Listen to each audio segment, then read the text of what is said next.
kepada Anda pemirsa. Jadi tadi sebelumnya itu kan di segmen sebelumnya kita sempat lihat ada 2 orang ya caleg stres yang kemudian masuk ke rumah sakit jiwa. Nah sekarang ini juga ada juga liputan dari News Antv ya, caleg-caleg yang gagal juga. Bagaimana reaksi mereka, coba kita lihat. Inilah Pondok Pesantren Zikrustifa Asma Brojo Musti di Desa Sendang Agung, Kecamatan Paciran, Kabupaten Lamongan, Jawa Timur. Pondok pesantren ini belakangan didatangi puluhan caleg stres untuk menjalani perawatan. Hingga Sabtu sore, ponpes yang dikenal dengan sebutan Pondok Jin ini telah merawat sebanyak 40 caleg stres. Salah satunya datang dari kalangan artis perempuan. Namun pihak pimpinan pondok enggan menyebutkan identitas sang artis karena alasan privasi. Tak hanya dari Jawa, pondok pesantren juga merawat seorang caleg dari Kabupaten Sangau Kapuas, Pontianak, Kalimantan Barat. Sang caleg stres karena sudah keluar biaya hingga 700 juta. Namun cita-citanya jadi anggota dewan kandas. Dalam dunia medis, para caleg gagal ini menderita stres atau depresi. Namun menurut pondok pesantren jin, mereka hilang akal karena ditempel jin. Metode pengobatannya pun adalah dengan mengusir jin yang merasuki pasien. Ini sangat parah, Mas. Yang luar biasa, ngamuk-ngamuk, ngoceh-ngoceh, ya begitulah. Kalau memang sudah tidak bisa mengendalikan diri, pikirannya sudah kosong, sudah dikuasai semua oleh barang-barang gaib ini. Kasihan keluarganya, kasihan anak dan istri, suaminya, kasihan masyarakatnya, dan kasihan masa depannya. Ada yang tambah rumah, semuanya dijual gara-gara itu caleg. Apa artinya kalau memang tidak siap? Untuk yang diisolasi. Iya, diisolasi di tempat pesantren yang satu sana, di selatannya Desa Sendang. Caleg gagal yang datang ke pondok pesantren jin tingkat stresnya bermacam-macam. Bahkan seorang caleg perempuan asal Kabupaten Mojokerto sudah parah karena kehilangan akal, tak mau mengenakan pakaian dan tidak mau makan.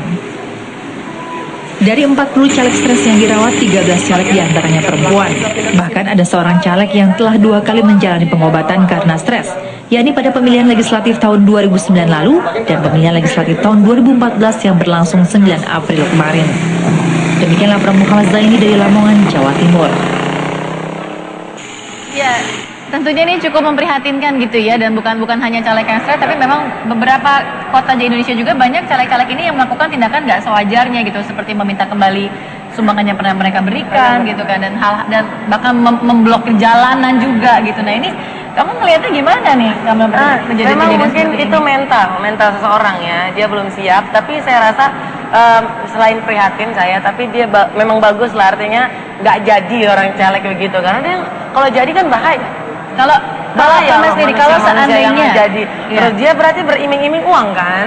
Dia akan hidup di sana. Bisa mendapatkan kembali gitu ya. Saya berdoa, bagus. Akhirnya dia dapat kursinya di rumah sakit jiwa gitu ya. Nah kalau misalnya kamu petisi, persiapan apa yang kamu lakukan kalau ternyata hasilnya nggak sesuai dengan harapan kamu?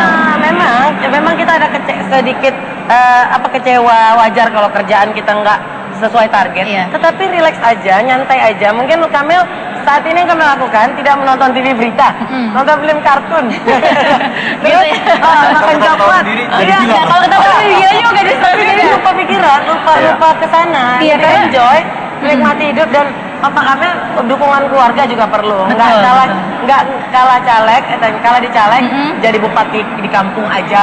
Seperti itu support. Terus kadang-kadang kalau aku lagi emosional agak tinggi, dia telepon, kira-kira kalau badannya agak panas, terus tensinya agak naik, coba deh ke Bogor. Jadi wacananya. Dukungan keluarga. Saya ini sempat baca juga gitu, maksudnya di sejumlah pemberitaan di media online gitu, memperkirakan kalau Kamil itu sepertinya tidak lolos nih di pemilu 2014. Bahkan sampai diramalkan oleh seorang ahli ramal, ini bukan tanggungnya kamu, itu bagaimana? Iya benar. Tapi kalau Kamil menganggapnya bukan lolosnya Kamil yang penting, tetapi Kamil sudah jadi manusia yang pribadi yang luar biasa, menjadi dewasa, pengalaman yang Kamil jadi pinter, Kamil jadi down to earth. Itu yang nggak bisa diajari oleh papaku, oleh siapapun. Itu yang jadi lebih melatih kamu gitu ya. Oke, nah kalian bertiga biasa. ini kan latar belakangnya jelas dari dunia entertainment gitu kan. Nah tiba-tiba masuk ke sebuah dunia yang baru, ini bukan hal yang mudah. Nah persiapannya Axel gimana? Apalagi latar belakang kamu nih musik gitu kan. Nah itu bagaimana Axel? I've did my research. Aku udah banyak bergaul sama aktivis-aktivis, politisi. I have mentors as well yang mengarahkan saya untuk what to do. So I'm not surprised ketika memang kepilih Allah pilih dan diberikan amanat untuk buat sistem kerja. Jadi I'm already unprepared. Bukan berarti I'm young, unexperienced, aku nggak ngerti apa yang aku lakukan. I did my research, I know my studies. Aku berbasis kepada visi dan misi yang dimana I already all as myself, as what I want to bring on the table. So it's all good with me. Tapi dari mana kamu belajar? Gimana saya Tentang belajar? bagaimana berpolitik yang benar gitu. Dari mana kamu belajar? Books, reading books, and just talking to people. Jadi kan ada pepatah, kalau kita berbaur sama orang yang jual minyak wangi, kita kena wangi-wangiannya. Kalau kita berbaur sama orang bakar sampah, kita kena bau-bauannya. Saya berbaur sama orang-orang politisi, mentor, orang yang sudah pengalaman, senior, di mana di situ saya mengambil daripada ilmu-ilmunya. Oke, thank you. Bagaimana kan? Sebenarnya kalau dibilang baru enggak, kita diramal kecil nggak? pun, Gue doang Ini nggak ada ramalan sih. kita kecil pun sebenarnya sudah berpolitik gitu. Gimana ini? Kita kecil pun sebenarnya sudah berpolitik, menentukan mana yang baik dan mana yang buruk itu adalah bagian dari politik. Tapi kalau saya berpolitik itu ya belajar dari orang tua saya. Kebetulan saya juga merantau dari Blitar ke Jakarta, saya juga belajar di politik. Cuman nasib berkata lain. Jadi di tengah saya kuliah, saya dapat tawaran main sinetron.